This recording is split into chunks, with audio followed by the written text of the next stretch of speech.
दोपहर में मचा हुआ है। पार्टी संसदीय बोर्ड के अध्यक्ष उपेंद्र कुशवाहा और दूसरे नेताओं के बीच आरोप और प्रत्यारोपों का दौर जारी है। उपेंद्र कुशवाहा ने आज प्रेस कॉन्फ्रेंस की, जिसके बाद सीएम नीतीश कुमार का बयान आ गया। उपेंद्र कुशवाहा ने एक बार फिर से कहा कि जेडीयू कमजोर हुआ है, लेकिन सीएम आरोपों को सिरे से मीडिया के जरिए हो रही है और इसीलिए पार्टी की बैठक होनी चाहिए जिसमें मैं अपनी बात को रखूंगा। साथ ही उन्होंने यहां तक कहा कि सीएम नीतीश कुमार मुझसे बात करें। इस पर सीएम नीतीश ने कहा कि मैं बात ने सीएम पर दूसरे के इशारों पर काम करने का आरोप लगाया, जिस पर मुख्यमंत्री नीतीश कुमार ने कहा कि मुझे कुशवाहा की बातों से आश्चर्य हो रहा है। जेडीयू में हूं और रहूंगा, कुशवाहा ये कहते नजर आए। जेडीयू में ही वो रहेंगे। सीएम ने कहा कि वो जहां जाना चाहें वहां चले जाएं। कुशवाहा कहते हैं कि जब जेडीयू कमजोर हुआ तो उन्हें मेरी याद आती है, यानी मुख्यमंत्री नीतीश कुमार को कुशवाहा की याद आ जाती है। इस पर सीएम ने कहा कि 2021 में वो जेडीयू में क्यों आए ये उन्हीं को बताना चाहिए।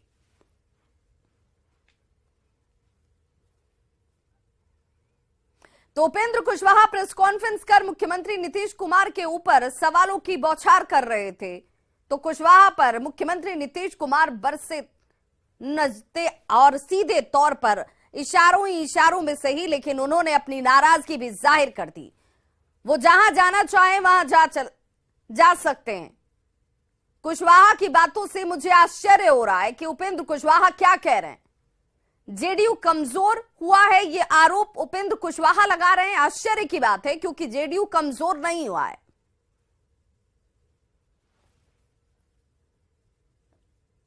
कि आपके पास भी संतान है, उनके पास भी संतान है। आप अपने संतान के सर पर हाथ रख के कसम खाइए कि ये सब बात जो मैं कह रहा हूँ वो झूठ नहीं। क्या पता क्या बोल रहा है, इसका कोई मतलब है? कई गंभीर आरोप। आप कोई संतान की बात है, आप तो जान रहे हैं। आप तो नई पीढ़ी के लोग हैं, इन लोगों से और पुराने लोगों से पूछ लीजिए शुरू से हम लोग क्या काम किए। तो इस सब का कोई मतलब नहीं, और मेरी तो कोई रुचि नहीं है इन सब चीजों में। हमारा रुचि तो काम में है। अब हम आश्चर्य हमको लग रहा है। अब प्रतिदिन मत पूछिए, अब कृपा करके आज के बाद पूछिएगा, हम आपको प्रणाम करें।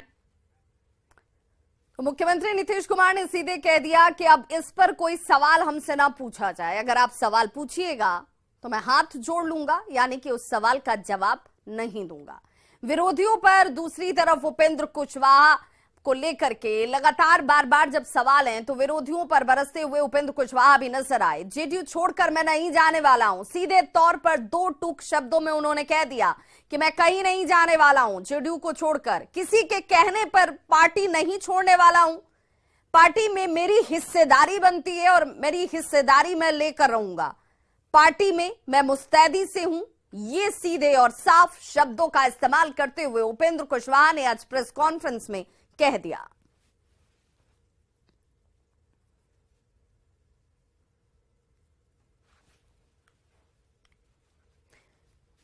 तो उपेंद्र कुशवाहा की तरफ से कई सवाल दागे गए। उन्होंने कहा कि मीडिया के पास मैं नहीं गया था, मीडिया के पास पहले मुख्यमंत्री गए, मुख्यमंत्री ने माध्यम चुना मीडिया का और मीडिया के जरिए मुझे बातचीत करने के लिए कहा जाता है, इसीलिए मीडिया के पास मुझे जाना पड़ रहा है। मैंने इसकी शुरुआत नहीं की। कई लोग गए और आए तो सिर्फ उस कड़ी में मैं नहीं हूं। जेडीयू अध्यक्ष से लेकर तमाम ऐसे कई नेता हैं जो पार्टी को छोड़कर कई बार गए और कई बार आए हैं। मैं अकेला पार्टी में आने और जाने वाले में से नहीं हूं। जेडीयू अध्यक्ष के साथ कई नेता हैं जो आए और गए हैं। किसी के कहने पर मैं पार्टी छोड़कर नहीं जाऊंगा। बात और कही है जो आप उठा रहे हैं, उनके कहने से हम नहीं जाने वाले। हमारा हिस्सा है। हमने एक ट्वीट करके, हम नहीं थे बिहार में उस दिन, हम झारखंड में थे।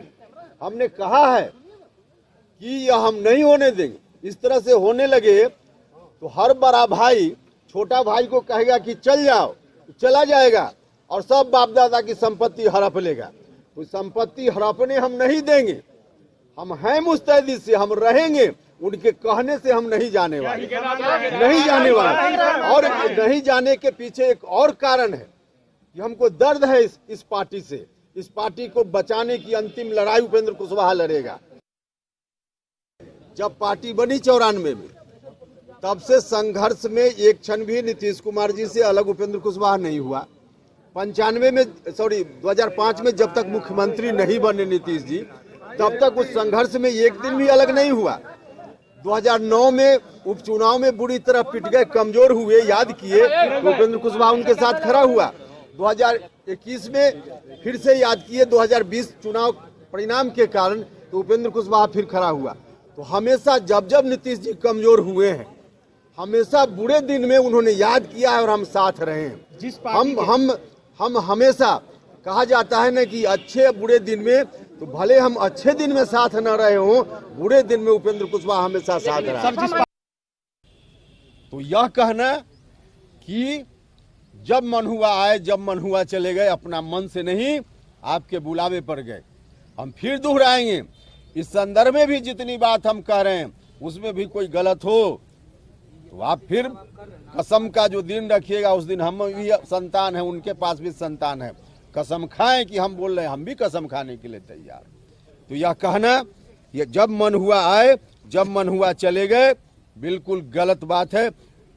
जिस तरह की स्थिति आज बनी हुई है, जो कुछ लोग हैं जिस तरह से मुख्यमंत्री जी को हैंडल करते हैं, मुख्यमंत्री जी उस तरह से एक्ट करते हैं, यह ठीक नहीं। आदरणीय मुख्यमंत्री, बिहार की जनता ने आपके ऊपर भरोसा किया 2005 से लेकर अब तक, किसी और के ऊपर नहीं भरोसा किया। लेकिन अगल बगल में अब उस तरह के जो सलाहकार लोग हैं, उनसे सलाह लेकर एक्शन कीजिएगा, तो इसका नुकसान अभी हुआ है, आगे इतना नुकसान हो जाएगा कि अभी तो हम आग्रह कर रहे हैं, थोड़ी मेरी बात मान लीजिए, बैठकर चर्चा कर लीजिए। हमारी बात मानने लायक हो तो मानिए, न मानने लायक हो तो मत मानिए, लेकिन बैठकर चर्चा तो कर लीजिए। तो उपेंद्र कुशवाहा और सीएम नीतीश कुमार के बीच बड़े विवाद पर बीजेपी की पूरी नजर बनी हुई है। सम्राट चौधरी ने कहा कि जेडीयू के वैसे लोग जो आरजेडी के खिलाफ लड़कर आए हैं, वो बीजेपी में आ सकते हैं। लोग राष्ट्रीय जनता दल के खिलाफ लड़कर आए हैं और लालू जी की अराजकता को 15 साल तक बिहार में झेला है, वैसे सारे लोगों का हम लोग स्वागत तो कर ही रहे, इसमें कहाँ दो मत है। सभी लोगों को आना चाहिए और एक नए बिहार बनाने की कल्पना में हम लोग का साथ देना चाहिए। तो जेडीयू में मचे घमासान पर एलजेपी का क्या कहना है, वो भी सुनिए। निश्चित तौर पे उपेंद्र जी कह रहे हैं वो क्या गलत कह रहे हैं भाई। अगर नीतीश कुमार जी जब कमजोर होते हैं लोगों को बुलाते हैं, उन्होंने तो यहाँ तक कि पार्टी में जिन को वो राष्ट्रीय अध्यक्ष बनाया है, उनका भी क्या असर किया है पूरा बिहार देख रही है। अब अगर वो इनके साथ उपेंद्र जी के साथ कह रहे हैं, तो अंदर में अगर वो संघर्ष कर रहे हैं अपने वजूद के लिए या उनके करने के लिए, तो हमारी पार्टी, हमारे नेता की शुभकामना उनके साथ है, आम बिहारियों की शुभकामना उनके साथ है। तो वहीं आरजेडी ने जेडीयू के मचे हुए घमासान को जेडीयू का आंतरिक मसला कहा। कुशवाहा जी ने जो बात कही है, ये विशुद्ध रूप से जनता दल का आंतरिक मामला है और इस संबंध में जवाब जनता दल के नेतृत्व के स्तर से या जनता दल के नेता ही देंगे।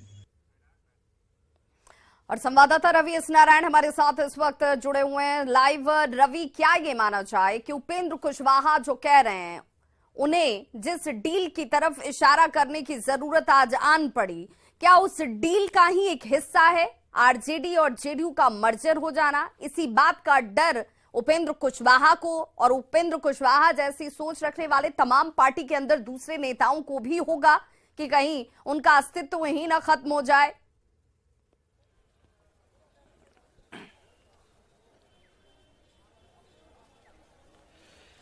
देखिए, आरजेडी और जदयू की जो डील की बात उपेंद्र कुशवाहा लगातार उठा रहे हैं और ये कई महीनों से ये चर्चा में है कि जब से ये गठबंधन नया बना है, ये चर्चा जरूर होती रही है कि क्या मर्जर जो है वो आरजेडी के साथ होगा, और अगर मर्जर होता है तो निश्चित रूप से वैसे जो नेता हैं उनकी मुश्किलें जो है वो बढ़ सकती है, और यही जो डर है वो उन्हें सता रहा है। और कारण यही है कि उपेंद्र कुशवाहा जो है वो लगातार इस बात को उठा रहे हैं और कह रहे हैं कि आखिर क्या डील हुई है ये सबके सामने बोला जाना चाहिए, और इसे लेकर के खुल करके अब वो सामने आ गए हैं। और सबसे बड़ी बात है कि देखिए यहाँ पे आपको बताऊं कि आरजेडी और जदयू के जो प्रवक्ता हैं अंजुम आरा वो हमारे साथ है।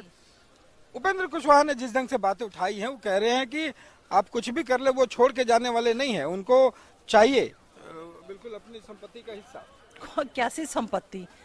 देखिए जनता दल यूनाइटेड में वो ठीक है, वो हैं, उनको जो सम्मान मिला है इसमें कहीं दो राय नहीं कि उनको सम्मान मिला है, इसके बावजूद भी वो कुछ बोल रहे हैं तो बोलते रहे, उसको कोई नोटिस और कॉग्निजेंस थोड़ी लेने जा रहा है। देखिए आपको यहाँ पे जो प्रदेश अध्यक्ष है उमेश कुशवाहा वो भी साथ में हैं, और हम कोशिश करेंगे कि उनसे सीधी बात हो सके। और उमेश कुशवाहा जी, तो जिस ढंग से यहाँ पे उपेंद्र कुशवाहा ने अपनी बातें रखी हैं और कह रहे हैं कि डील की बात जो है वो भी बताइए, और वो छोड़ के जाने वाले नहीं हैं, आप कितना भी कुछ कह ले। देखिए यह जनता दल यूनाइटेड पार्टी जो है ये माननीय मुख्यमंत्री नीतीश कुमार जी के संघर्ष की उपज की पार्टी है, और यहाँ कोई हक की बात करे जिनका कुछ लगा हुआ रहता है, ये तो खुद बताएंगे कुशवाहा जी कि जब वो यहाँ पार्टी में जब विलय किए तो उन्होंने क्या क्या किया। अभी सदस्यता अभियान चल रही थी जिसमें 50,000 फॉर्म उन्होंने जो उठाया वो भी जमा नहीं कर पाए, तो फिर ये इस तरह की बात, उन्होंने सदस्य भी, प्राथमिकी सदस्य भी नहीं बनाया। जब प्राथमिकी सदस्य भी नहीं बनाया तो वो हक की बात करते हैं। हक हमारे नेता ने तो उनको इतना उपेंद्र कुशवाहा बनाने का काम किया, हमारे नेता ने विरोधी दल नेता बनाने का काम किया, हमारे नेता ने उनको राज्यसभा विधान परिषद। वो कह रहे हैं कि जब जब बुरा वक्त आया है तब तब वो साथ में रहे। वो नीतीश कुमार ने खुद फोन करके बुलाया है, वो कभी फोन नहीं करने गए। ये जब जब वो उपेंद्र कुशवाहा का समय अंधकार हो गया, चारों तरफ से बूझ गया, समझे, बेरोजगार हो गए, मालूम कर लीजिए ना जनता के लोगों से कि कहाँ बैठते थे जब चुनाव हार गए तो कहाँ थे। रवि जरा उमेश कुशवाहा जी से पूछिए कि क्या मुख्यमंत्री नीतीश कुमार बुलाएंगे, बातचीत करेंगे? वो चले जाए पार्टी छोड़ करके। वो जी सबसे बड़ा सवाल यही है कि मुख्यमंत्री कह रहे हैं कि हमसे आकर के बात कभी नहीं किए, उपेंद्र कुशवाहा कह रहे हैं कि एक बार बुला के तो देखें। आप उनको बुलाएंगे, बात करेंगे? अभी तो देख रहे हैं जो भी प्लेटफॉर्म है हम लोग का, अभी हाल में ही जब सवाल कर रहे थे, हाल में ही राष्ट्रीय परिषद की बैठक हुई थी। काहे ना आप आवाज उठाएं जब पार्टी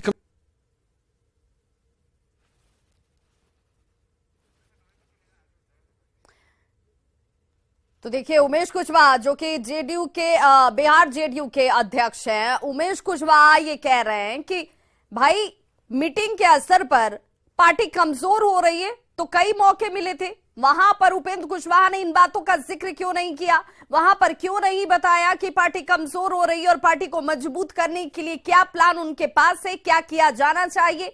जब उन्होंने अपनी पार्टी का मर्जर किया जेडीयू के अंदर तब क्या स्थिति थी और अब क्या स्थिति है, ये जग जाहिर है, सबको पता है। और पार्टी में जिस हिस्सेदारी की वो बात कर रहे हैं तो उन्होंने कंट्रीब्यूट क्या किया है, पहले इसका जवाब उन्हें जरूर देना होगा, जिसके आधार पर वो अपनी दावेदारी या हिस्सेदारी का जिक्र कर रहे हैं। तो आज नीतीश कैबिनेट की एक महत्वपूर्ण बैठक हुई है और बैठक में कुल 21 एजेंडों पर मोहर लगी। बिहार विधानमंडल का बजट सत्र 24 फरवरी से शुरू होकर 29 मार्च तक चलेगा।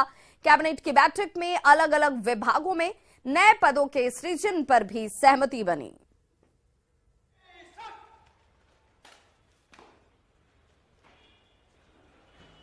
मुख्यमंत्री नीतीश कुमार समाधान यात्रा के तहत कल खगड़िया पहुंच रहे हैं। नीतीश कुमार के आगमन को लेकर जिला प्रशासन पूरी तैयारियों में जुटा हुआ है। नीतीश कुमार अलौली प्रखंड के कामाथान गांव भी घूमेंगे और ग्रामीणों से बातचीत करेंगे। कामाथान गांव का जायजा लिया न्यूज़ 18 संवाददाता दिग्विजय कुमार ने। मुख्यमंत्री नीतीश कुमार समाधान यात्रा के तहत 28 जनवरी को खगड़िया पहुंचेंगे और ये हम आपको दिखा रहे हैं, ये खगड़िया का कामाथान गांव है जहां पर मुख्यमंत्री इस गांव का निरीक्षण करेंगे। ये देख सकते हैं आप कि जो कामाथान गांव है वहां पर साफ सफाई का कार्यक्रम चल रहा है। तो एक तरह से ये कह सकते हैं कि पूरी तैयारी जो है जिला प्रशासन के द्वारा कर लिया गया है। पूरा गांव को जो है सो सजाया जा रहा है, साफ सफाई की जा रही है। साथ ही साथ जो मुख्यमंत्री नीतीश कुमार है वो मध्य विद्यालय कामाथान जो स्कूल है वहां भी पहुंचेंगे। उसके साथ साथ जो यहाँ के जो ग्रामीण है उनसे भी बात करेंगे। तो ग्रामीणों में भी काफी उत्साह है कि उनके गांव में मुख्यमंत्री नीतीश कुमार समाधान यात्रा के तहत पहुंच रहे हैं और उनके साथ वो बात करेंगे। लोग बहुत एकदम उत्सुक हैं कि कब सीएम साहब आ जाएंगे, हम लोग देखेंगे उनको। आजीविका को बहुत से ऊपर बढ़ाए हैं और बढ़ाएंगे, हम लोग को लाभ देंगे। हम लोग लाभ जीविका से बहुत लिए हैं, 2009 से जुड़े हैं इसमें और लाभ लेंगे। इसी सब के स्थिति में कहेंगे उनको। हाँ, विकास हो रहा है, बहुत विकास किया गाँव में। सर के आने से बहुत अच्छा हुआ, बहुत फायदा हुआ, समाज को बहुत विकास हुआ। सर खुशी तो अच्छी खुशी है, जो पेंडिंग था वो पेंडिंग काम सब हो रहा है। जैसे किसी के पास राशन कार्ड नहीं है तो राशन कार्ड हो रहा है, जिसके मतलब गड़बड़ था वो सुधार हो रहा है। और जैसे इंदिरा आवास का मतलब जरूरत था वो इंदिरा आवास का मतलब हो रहा है। हम लोग बहुत खुश हैं, मुख्यमंत्री साहब आ रहे हैं और यहाँ जो पेंडिंग काम था और बहुत तरह का शिविर लगा है यहाँ, और शिविर में बहुत कम फटाफट हुआ है 1 से 2 दिन में। तो साफ तौर पर देख सकते हैं कि जो अलौली का जो ये कामाथान गांव है वहां पर जिला प्रशासन ने समाधान यात्रा को लेकर के पूरी तैयारी कर ली है और ग्रामीणों में भी मुख्यमंत्री के आगमन को लेकर के काफी उत्साह है। दिग्विजय कुमार, न्यूज 18 खगड़िया। वहीं बड़ी खबर बक्सर से आ रही है जहां पर नाबालिग छात्रा से गैंगरेप किया गया है। मामले के 3 आरोपियों को गिरफ्तार कर लिया गया है। मामले की जांच इस वक्त भी जारी है। एसपी ने सीधे तौर पर कहा कि इसे लेकर के जांच की जा रही है। 3 आरोपियों को गिरफ्तार किया गया है और इस पूरे मामले में इन तीनों की गिरफ्तारी को एक बड़ी कामयाबी के तौर पर देखा जा रहा है। में दर्ज हुआ है कल और इसमें ये सिगरौल थाना के अंतर्गत आता है इसका पीओ। इसमें एक नाबालिग लड़की के साथ 3 लड़कों के द्वारा दुष्कर्म करने की बात सामने आई है। इसमें त्वरित अनुसंधान करते हुए तीनों की गिरफ्तारी कर ली गई है और आगे कार्रवाई हो रही है। वहीं बड़ी खबर मुजफ्फरपुर से आ रही है जहां पर ट्रक से लाखों का गांजा बरामद किया गया। साहिबगंज केसरिया मार्ग पर बरामदगी की गई है। गांजे के साथ 2 आरोपियों को गिरफ्तार कर लिया गया है। मुजफ्फरपुर में इसे खपाने की योजना इनकी थी, जहां पर ट्रक से लाखों का गांजा बरामद हुआ है। तस्वीरें आपके सामने जहां पर साहिबगंज केसरिया मार्ग पर बरामदगी की गई। हंडी SH 74 पर चेकिंग किया गया थाना प्रभारी के नेतृत्व में टीम बना करके, इसमें कि आते हुए ट्रक जब्त किया गया जिसके केबिन के ऊपर सीलिंग में तहखाना बना करके करीब 15 बंडल गंजा रखा गया था और एक मोबाइल भी बरामद हुआ है। टोटल 15 पैकेट टोटल गंजा कुल 157.320 kg पाया गया। वहीं आरा में पागल कुत्ते को लोगों ने पीट कर मार डाला। दरअसल सनकी कुत्ते ने जमकर आतंक मचाया था। शहर के अलग अलग क्षेत्रों में घूमकर करीब 100 लोगों को काटा था इस कुत्ते ने और कुत्ते के काटने का शिकार बने लोगों में महिलाएं, बच्चे और पुरुष शामिल हैं। घायलों का सदर अस्पताल में इलाज चल रहा है। वहीं नाराज लोगों ने कुत्ते को पीटकर मार डाला। तो यहाँ पर क्या व्यवस्था दिया जा रहा है? जितने मरीज आ रहे हैं फर्स्ट एड सब किया जा रहा है। फर्स्ट एड अभी तक आपके द्वारा कितने लोगों का इलाज किया जा चुका है? लगभग मोर देन 80। और अभी सदर अस्पताल की स्थिति क्या है इमरजेंसी वार्ड की? मतलब और लोग भी आ रहे हैं क्या सर? नहीं, अभी कम गया है। 7 बजे से जो सिलसिला हुआ था लगातार चल रहा था डॉग बाइट का। 10 मिनट से कोई पेशेंट नहीं आया है। तो इस बुलेटिन में बस इतना ही, लेकिन न्यूज 18 बिहार झारखंड पर खबरों का सिलसिला लगातार जारी है।